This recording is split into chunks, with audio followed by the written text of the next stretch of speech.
Welcome. We'd like to thank everyone for being here today to show your support for the referendum to repeal the Emergency Financial Manager Law.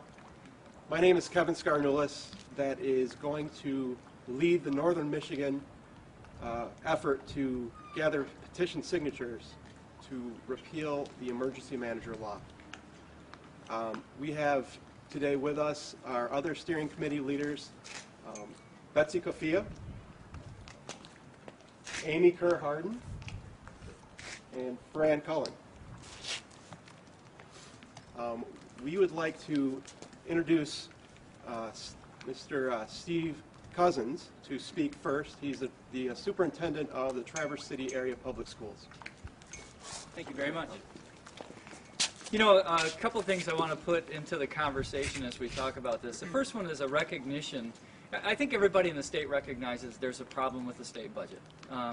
This is not, we don't collect the same tax revenues that we did 30 years ago. The concentration in our economy regionally of the auto industry has declined. That's probably not, or nobody's really projecting that's going to come back. And so we do have a problem in terms of cuts have to be made. This approach by the state government to do a slash and burn budget, a one-size-fits-all cut to particularly to school districts is not smart, it's not genius, it's not innovative. And I'll just give one example. To cut TCAPS, who by most standards, anybody's standards, has high performance, foundation grant each year, the same as a district downstate that gets $13,000 per year, and for the most part isn't getting the same performance, just doesn't make any sense. It's not a very good business model. It doesn't recognize the hard and innovative work of our teachers and our principals and our support staff in this district. So we have to be smarter about the way that we're going to go about doing this. We've had $900 million taken out of it, creating a crisis, a financial crisis in our schools. And I don't want to say that schools shouldn't be part of the solution, shouldn't be part of being more efficient, shouldn't have a share in the sacrifice that's going throughout the state, but a $900 million withdrawal out of the school aid fund and then passing that along to other entities is, again, a bit of a manufactured crisis in terms of what we have in schools.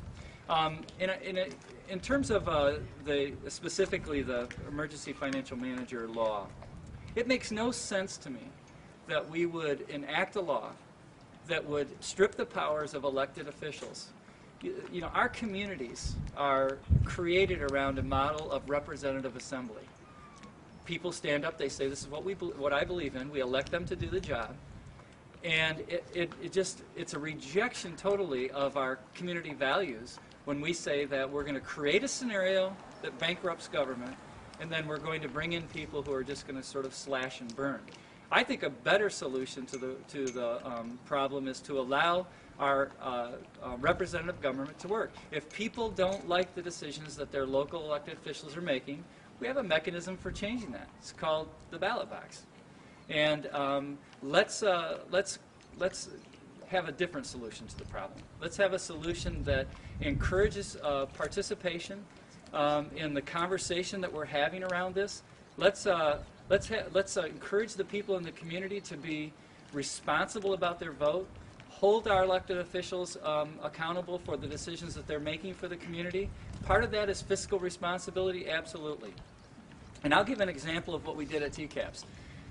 We invited our community members and our employees in the room to talk about budget cuts. 220 people engaged in a conversation around what we could do to become more efficient, more effective, and where those budget cuts may go. And then we have an elected board of education that in the end has to make those decisions based on that collective voice.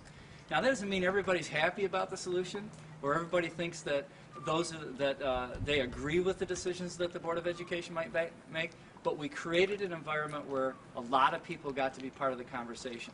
I think that's a better solution than creating a crisis, a fiscal crisis in schools by taking money out and then bringing in people and giving them powers that even the Board of Education doesn't have in terms of changing the equation.